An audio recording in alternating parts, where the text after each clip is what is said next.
आज की है वीडियो हिंदी के सर्वश्रेष्ठ चैप्टर जिसका नाम है कारक।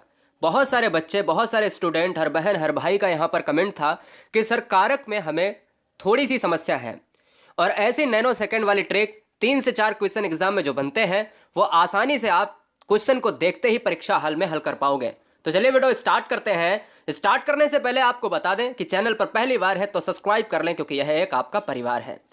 हिंदी कारक में हम पूरा शिद्दत के साथ पढ़ेंगे और लास्ट में हम टेस्ट भी लगाने वाले हैं। तो चलिए देखिए, सबसे छोटी चीज पहले मैं बता देता हूं जिसमें एक क्वेश्चन बनता है। सबसे आसान क्वेश्चन जो बनता है वो पहली स्लाइड से बनेगा। लिखिएगा, कारक की परिभाषा के अंतर्गत क्या होता है कि क्वेश्चन जो पिछली बार बना था इसमें यहां से बना था कि क्या कारक क्या है।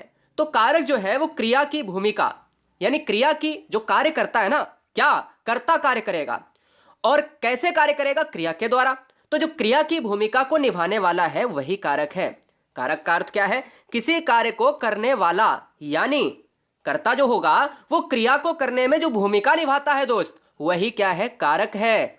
और एक और क्वेश्चन पूछा जाता है जो मैंने यहां पर नहीं लिखा है, इस कारक को परसर्ग भी कहा जाता है। क्या कहा जाता है? परसर्ग। याद रख लीजिएगा। तो क्वेश्चन में कभी भी पूछ ले कि परसर्ग का अर्थ क्या है, तो कारक ही है। कारक को दूसरे नाम से क्या जानते हैं? तो परसर्ग के नाम से जानते हैं दोस्तों। ठीक है, कारक के उदाहरण, इस पर गौर मत करना बिल्कुल। ठीक है, वह रोज सुबह गंगा किनारे जाता है, वह पहाड़ों के बीच में है, कहीं के आएगा कहीं में आएगा, नरेश खाता है, सूरज किताब पढ़ता है। ये तभी समझ में आएंगे उदाहरण जब आप एक एक कारक को समझ लेंगे। अब यहां से स्लाइड आप लिखेंगे, क्वेश्चन क्या बनता है कि कारक कितने प्रकार के होते हैं दोस्त? कारक होते हैं 8 प्रकार के। जैसी स्लाइड बनी है सेम टू सेम वैसी स्लाइड आपको बना लेनी है। हिंदी में अगर पूछा जाए कि परसर्ग कितने होते हैं, बच्चा कंफ्यूज हो जाएगा, क्योंकि आज उसको पता चल गया है कि परसर्ग ही कारक है, कारक ही परसर्ग है। तो अगर क्वेश्चन में कारक पूछे तो 8 होते हैं, अगर क्वेश्चन में हिंदी में परसर्ग पूछे तो भी 8 होते हैं। ठीक है, कारक कौन से 8 होते हैं सर? चलिए जान लेते हैं। पहला है कर्ता कारक, दूसरा है कर्म कारक, तीसरा है करण कारक, चौथा है संप्रदान कारक, संबंध कारक, अपादान और अधिकरण, लास्ट में है संबोधन। दोस्तों अब अगर पूछा जाए आपसे, ये बताइएगा कि रमेश भिखारी को चावल दान देता है, कौन सा कारक है? क्वेश्चन में पूछ लिया जाए तो आप परेशान हो जाओगे। तो यहां पर हम एक एक कारक को बहुत शिद्दत के साथ पढ़ लेते हैं। हेडिंग डालिएगा कर्ता कारक।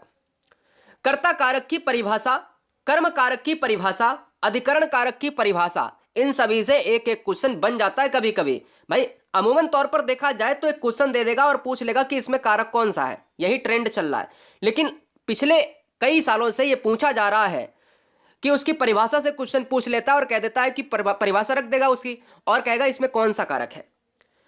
तो कर्ता कारक में आपको क्या लिखना है? जो वाक्य में कार्य को करता है वह कर्ता कारक कहलाता है। सिंपल सी बात है।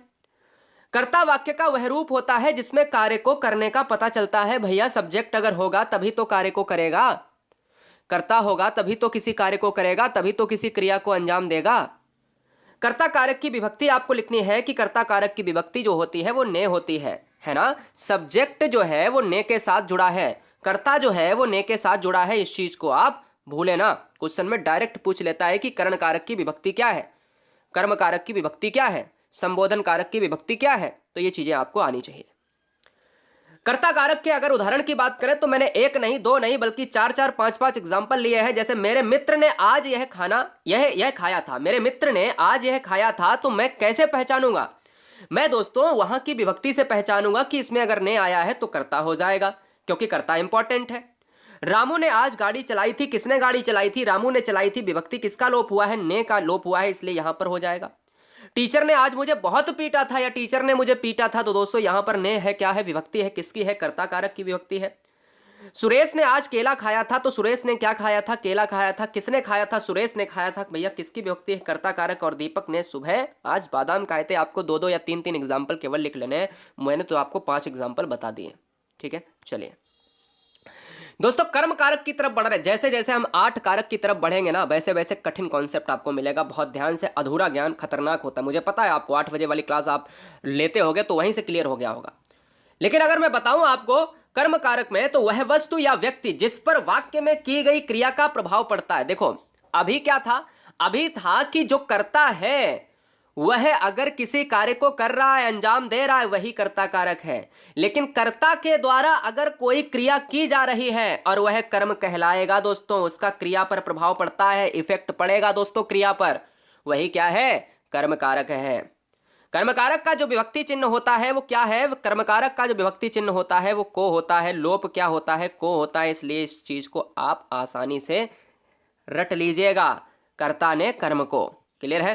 तो चलिए कर्म को यहां पर हम जान लेते हैं। कभी कभी बच्चे यहां पर इस चीज को देखकर परेशान हो जाते हैं कि हम यहां पर तो सर ने ये बताया था कि ने आ रहा है तो मैं ने लगाऊंगा। जी नहीं, लास्ट में देखिएगा कि भैया क्रिया पर प्रभाव पड़ता है। क्वेश्चन क्या कह रहा है, क्रिया का प्रभाव पड़ता है किस पर, उस कार्य पर जो किया जा रहा है, किसके द्वारा, कर्ता के द्वारा।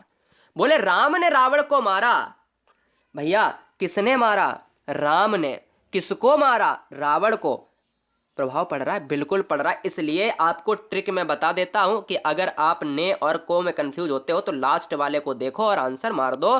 तो ये किसकी विभक्ति है, ये किसकी विभक्ति है भैया, तो ये है आपकी कर्म कारक की विभक्ति है।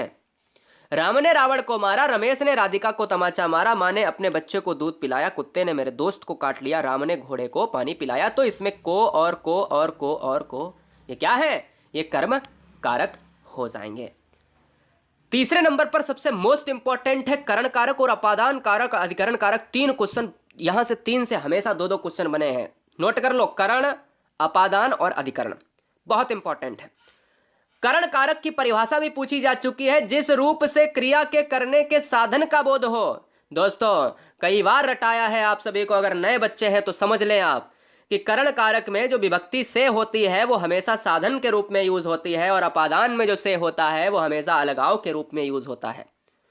याद कर लीजिएगा, करण कारक में अगर साधन शब्द आता है तो वह परिभाषा किसकी होगी, करण कारक की होगी। करण कारक हमेशा साधन के रूप में यूज होता है, यानी जिसकी सहायता से किसी काम को अंजाम दिया जाता है वह करण कारक कहलाता है। बोले क्या, बोले क्या, मैं अपना काम पेन से करता हूं, मैं फावड़े से मिट्टी खोदता हूं, जिसकी सहायता से फावड़े से मिट्टी खोदता हूं। दोस्तों मैं फावड़े से मिट्टी खोदता हूं, मतलब क्या है कि मैं क्या कर रहा हूं, यूज कर रहा हूं फावड़ा, साधन है मेरा।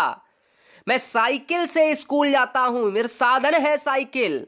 मैं ट्रेन से कानपुर जाता हूं, मैं ट्रेन से जोधपुर जाता हूं, मेरे साधन है। दोस्तों जब किसी साधन के रूप में यूज हो तो वो करण कारक कहलाएगा। करण कारक की 2 विभक्ति हैं, एक से है और एक के द्वारा। इंपॉर्टेंट है, जबरदस्त है, लल्लन टाप है।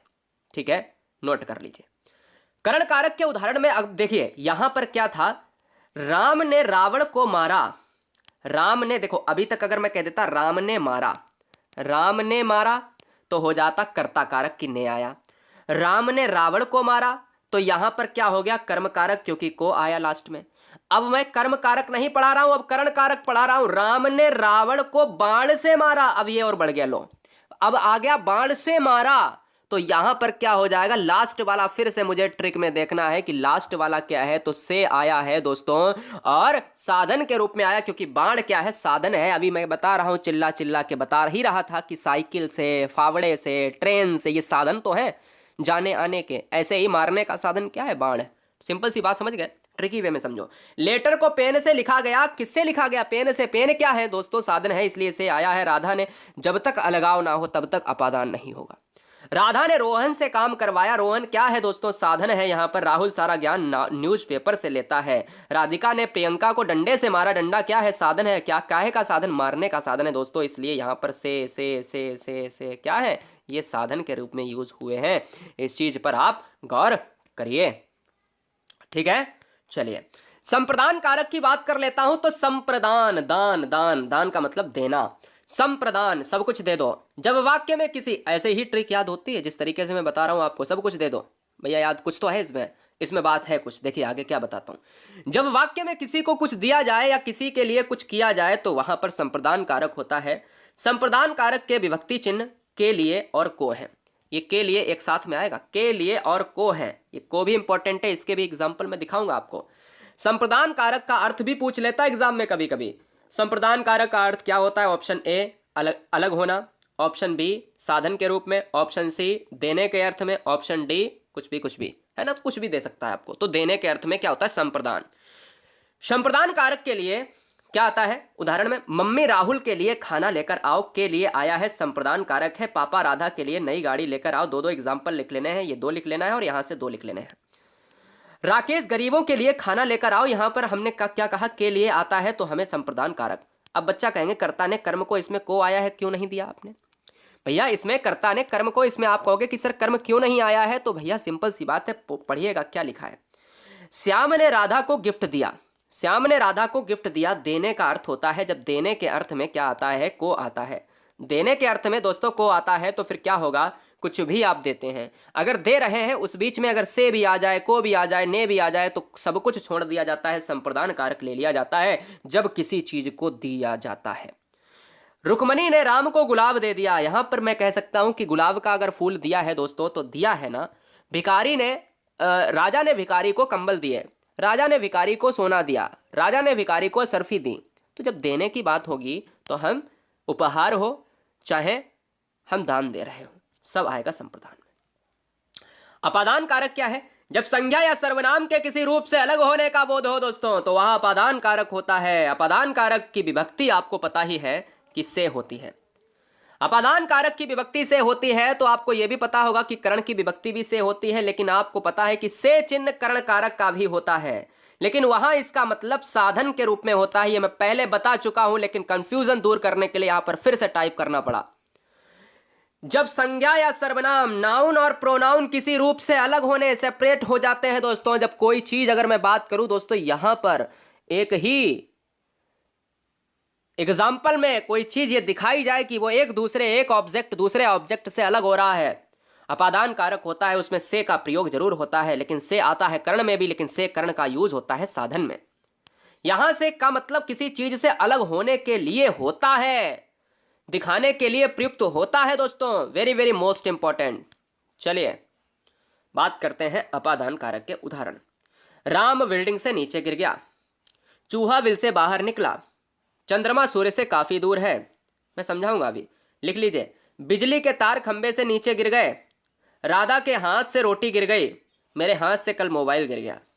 देखो राम खड़ा था बिल्डिंग पर, और राम जो है यहां पर क्या है, गिर गया। तो भैया ये राम जो है ना, अब जो है इस तरीके से गिर गया, तो ये बिल्डिंग का भैया ये सरफेस थी, इससे अब उसका संबंध रहा नहीं रहा। इसलिए जब अलगाव होता है, जब एक चीज दूसरे से गिर जाती है, ऊपर से अलगाव होता है, तो यहां जब से यूज होता है अपादान कारक होता है। बहुत फेमस एग्जांपल आपको देता हूं कि देखिएगा, जब पेड़ से पत्ता गिरता है तो पत्ता पहले पेड़ में लगा हुआ था, पत्ता जमीन पर क्या हो गया, गिर गया है दोस्तों। तो अब क्या हो जाएगा, तो अब ये पत्ता पेड़ से अलग हो चुका है, अपादान कारक।